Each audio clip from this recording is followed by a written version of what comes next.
हेलिवेयर तो हम लोग कर रहे थे complete modern history for government exam. और हम लोग आज डिस्कस करेंगे जो 1945 से लेकर 1947 तक के जो इम्पोर्टेंट इवेंट्स हैं, हम लोग वो निपटाएंगे आज के लेक्चर में। और हम लोग पहले ही बता दें कि हम लोग पहले ही मेडिवल हिस्ट्री और एंशिएंट हिस्ट्री कंप्लीट कर चुके हैं, और जो हमारी मॉडर्न हिस्ट्री है इसके भी हम लोग पिछले पार्ट कर चुके हैं।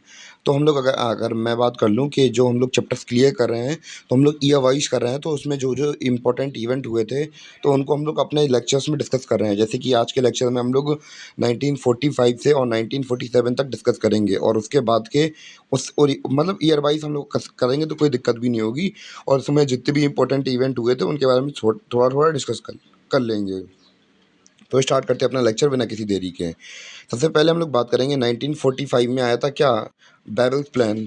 तो हम लोग बेबल्स प्लान को समझें उससे पहले हम लोग बात करें कि इससे पहले जो हमारे लॉर्ड बेबल आए थे इंडिया के अंदर, वो कब आए थे? 1943 में आए थे और 1947 तक रहे थे। और हम लोग बात करें इनसे पहले इंडिया के अंदर कौन सर्व कर रहा था एज अ वॉइस रॉय। तो इससे पहले थे हमारे लॉर्ड लिनलिथ गो। तो भैया लिनलिथ गो के बारे में खास बात ये है कि इंपॉर्टेंट फैक्ट ये है कि ये सबसे ज़्यादा चलने वाले वाइसरॉय थे इंडिया के अंदर।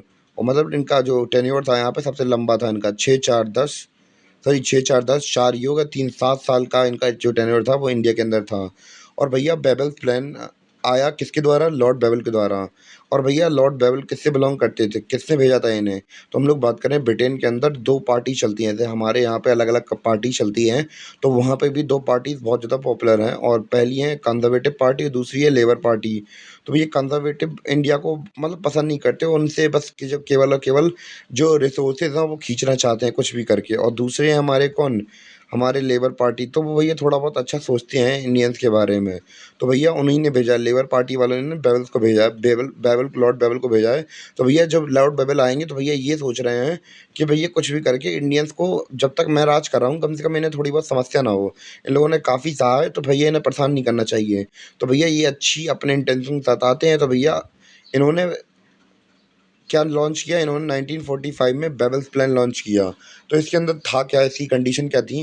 सबसे पहले हम लोग बात करें कि इंडिया की, इन्होंने कहा कि सबसे बेबल्स प्लान के अंदर कि इंडिया की सभी रिलीजियस कम्युनिटीज़ को क्या करना चाहते हैं ये, अपनी एग्जीक्यूटिव काउंसिल में जगह देना चाहते हैं। यानी कि हमें पता है कि जो वाइस रॉय हैं वो फैसला किसके बेसिस पे लेते हैं, यानी कि जो उनकी एग्जीक्यूटिव काउंसिल उनसे कहती है उसी बेसिस पे जो मेजोरिटी हो जाती है, उसी पे फिर ये जो हमारे वाइस रहे हैं वो फैसला ले लेते हैं।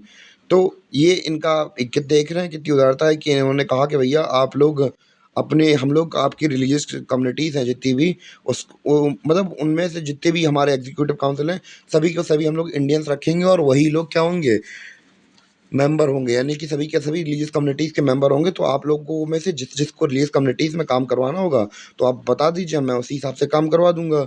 तो इन्होंने दूसरी डिमांड ये रखी, उसमें मतलब दूसरी चीज़ ये कही कि भैया अभी तक क्या हो रहा था कि बहुत कम मेंबर्स होते थे एग्जीक्यूटिव काउंसिल में, अब इन्होंने कहा कि भैया उसकी संख्या बढ़ा दी जाए और 14 हो जाए, और 14 के 14 क्या हो, इंडियंस हो। अभी तक हम लोगों ने देखा था कि जो वाइस रॉय होते थे उनमें ज़्यादा से ज़्यादा मुस्लिम्स होते थे, पर पहली बार देख रहे थे कि उन्होंने खुद कहा था कि भैया हम 14 को इंडियंस रखेंगे, केवल और केवल दो पोस्ट छोड़कर, यानी कि वाइस रॉय को पोस्ट छोड़कर, और जो आर्मी चीफ हैं और उनको भी पोस्ट छोड़कर बाकी सब हिंदू, मतलब सॉरी इंडियंस होंगे। यानी कि बस केवल वाइसरॉय और आर्मी चीफ कौन होंगे, ब्रिटिशर होंगे, और बाकी सब इंडियंस होंगे। और तीसरा पॉइंट ये रखा इन्होंने, और इन्होंने जो हम लोग बात कर रहे हैं एग्जीक्यूटिव काउंसिल है उसका बंटवारा भी कर दिया। यानी कि उन्होंने कहा कि भैया जो एग्जीक्यूटिव काउंसिल है उनमें से 5 हिंदूज होंगे, 6 मुस्लिम होंगे, और दूसरी जो अदर पार्टीज़ हैं, दूसरे अदर जो रिलीजियस वो कम्युनिटीज़ हैं उनमें से केवल 3 आ सकते हैं। तो मुस्लिम्स को ज़्यादा क्यों मिली? क्योंकि जो इनकी मुस्लिम लीग थी वो काफ़ी सपोर्ट करती थी ब्रिटिशर्स का, इस वजह से उन्हें थोड़ी ज़्यादा काउंसिल मिल गई थी, ज़्यादा सीट्स मिल गई थी। तो इन्होंने ये ऑफ़र दिया किसमें, वेबल्स प्लान के अंदर। तो भैया जब बेबल्स प्लान की डिस्कशन हो गई तो भैया इन्होंने कहा कि भैया अब थोड़ी गर्मी आ गई, तो हमें पता है कि यहाँ पे गर्मी जब इंडिया के अंदर होती थी तो ये लोग अपनी जो कैपिटल थे, अपना जो काम काज थे वो कहाँ जा करते थे, शिमला में करते थे, क्योंकि ये लोग अब इतनी ज़्यादा गर्मी झेल नहीं पाते थे। तो भैया ये लोग गए शिमला। तो शिमला में भैया जो हमारे कौन थे, लॉर्ड बेबल थे, उन्होंने कहा कि भैया शिमला में आके डिस्कस करते हैं बात। तो हिमाचल प्रदेश की कैपिटल जो क्या थी कि शिमला है, यहाँ पे क्या होती है, शिमला कॉन्फ्रेंस होती है 1945 में ही। तो भैया यहाँ पे जितने भी अलग अलग कम्युनिटीज़ के रिप्रेजेंटेटिव्स थे, जैसे कि हमारे हिंदूस हुए, मुस्लिम्स हुए, सिख हुए, क्रिश्चियंस हुए, जोरास्ट्रियंस हुए, बौद्ध हुए, जैनिज़्म हुए, तो अलग अलग कम्युनिटीज़ के लोगों को बुलाया गया और अब भैया इनके सामने पेशकश की गई कि भैया ऐसी सी बात है, अब भैया डिसाइड कर लो आप लोग किसे किसे आना है, तो आप बता दीजिए, मैं नॉमिनेट कर दूंगा और वो मेरी एग्जीक्यूटिव काउंसिल में आ जाएंगे। तो और किसी को कोई दिक्कत है तो बता दीजिए भैया, अगर प्रॉब्लम हो तो हम लोग बता देंगे, सॉल्व कर देंगे। तो भैया जो किसी को दिक्कत नहीं थी, पर मुस्लिम में जो हमारे मोहम्मद अली जिन्ना थे, इन्होंने उनके सामने दो डिमांड रख दी। पहली डिमांड ये रखी कि भैया जो, तो इन्होंने आपसे पहले से पहले उनसे पूछा, लॉर्ड वेबल से पूछा, इन्होंने कहा कि भैया, तो क्या इन्होंने पूछा कि आप मेंबर चुनेंगे क्या एग्जीक्यूटिव काउंसिल के लिए? तो इन्होंने कहा कि हाँ, मैं ही चुनूंगा काउंसिल के लिए मेंबर। तो भैया इन्होंने पहली डिमांड रखी कि भैया जो मुस्लिम मेंबर्स हैं, उसमें से जो काउंसिल का हिस्सा बनेंगे, उनमें से आप मुस्लिमों को नहीं चुनेंगे। कौन चुनेगा? मुस्लिम लीग चुनेगी। उन्होंने कहा अच्छा ऐसा है क्या सीन? तो इन्होंने कहा कि भैया हाँ, ऐसा ही सीन है।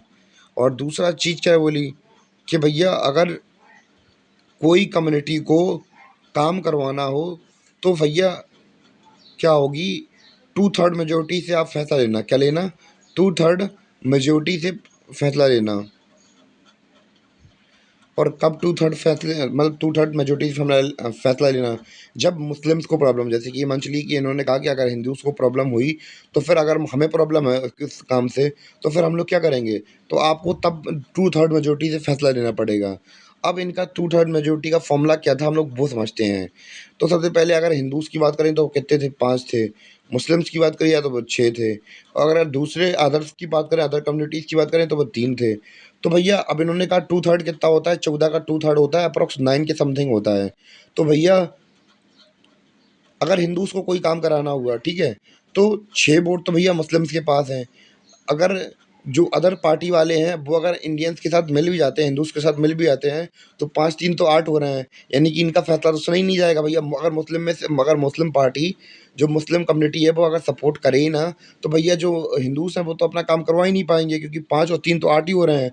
और कोई भी का फैसला लगवाने के लिए हमें काम मतलब कितनी मेजॉरिटी चाहिए? टू थर्ड चाहिए, और जो हो नहीं रही है। और अगर मुस्लिम्स को अगर कोई काम कराना हो, अगर हिंदूज़ को कोई दिक्कत होगी, तो भैया 6 और 3 9 हो गए। तो भैया जब 9 हो जाएँगे तो भैया इनका तो काम हो जाएगा, पर हमारा काम नहीं होगा। तो भैया सीन तो बन रहा था। अब भैया जो हमारे लॉर्ड बेबल थे भैया, कह रहे भैया आप ही तो होशियार हैं, बाकी सब तो ऐसे ही हैं, टाइम पास करने के लिए आए हैं। इन्होंने कहा कि भैया हमसे नहीं हो पा रहा, तो यहाँ पे मैंने क्रॉस का साइन लगा दिया, यानी कि जो शिमला कॉन्फ्रेंस थी वो क्या हो गई, फेल हो गई। यानी कि उन्होंने कह दिया हमें नहीं करनी ये कसम, मतलब शिमला कॉन्फ्रेंस। भैया आप तो फालतू की बातें कर रहे हैं, इसका कोई तर्क नहीं बन रहा भैया। अपने मतलब यही है कुल मिला के, अपनी अपनी चला रहे हैं सबके सब। एक तो मुश्किल से आदमी कुछ कर रहा है, वैसे तो कुछ देते नहीं थे, अब भैया दे रहे हैं तुम इतरा रहे हो। तो भैया जो वेबल प्लान था वो भी कैंसिल कर दिया गया, और वेबल प्लान तो कैंसिल हो ही गया, और ऊपर से शिमला कॉन्फ्रेंस भी हमारी क्या हो गई, कैंसिल हो गई। अब हम लोग बात करेंगे अपने अगले टॉपिक के बारे में, जिसका नाम है कैबिनेट मिशन प्लान। तो अगर हम लोग कैबिनेट मिशन को समझना है, तो उससे पहले हम लोग देखेंगे कि वर्ल्ड वॉर का क्या सीन चल रहा था। क्योंकि अगर हम लोग कैबिनेट मिशन से पहले अगर वर्ल्ड वॉर नहीं समझेंगे तो हमें समझ में नहीं आएगा। तो अगर हम लोग बात करें, क्या जो वर्ल्ड वॉर 1 थी वो 1939 से लेकर 1945 तक चली थी। और इस समय क्या हुआ कि जो ब्रिटेन की इकोनॉमी थी वो ठप हो गई थी, और क्योंकि इन्होंने बहुत सारा पैसा लोन वगैरह ले लिया था, अब इनके बस में नहीं था कि ये दूसरी कंट्रीज़ के ऊपर रूल कर सकें या फिर उसे उसमें कॉलोनी चला सकें। और इतने सारे दंगे फ़साद यहाँ पे हो रहे थे, इतने सारे मूवमेंट चल रहे थे, तो छक चुके थे भैया। एक लिमिट होती है आदमी की सहने की, वो पार हो चुकी थी। और दूसरी बात ये है कि 1942 में जब क्विट इंडिया मूवमेंट चलाया गया, तो ये लोग समझ चुके थे थोड़ा बहुत तो, कि भैया अब हमारी यहाँ पे दाल नहीं गलने वाली है। तो ये लोग ने समझा दिया था, क्विट इंडिया मूवमेंट है, गांधी जी ने सबने समझा दिया था कि भैया भारत छोड़ना पड़ेगा हमें। और ये लोग समझ भी गए थे, तो भैया इन्होंने डिसाइड कर ही लिया था कि भैया जैसे ही वर्ल्ड वॉर सेकंड खत्म होती है, हम क्या कर देंगे, छोड़ देंगे इंडिया को, हमें अब ज़्यादा चक्कर में नहीं पड़ना है।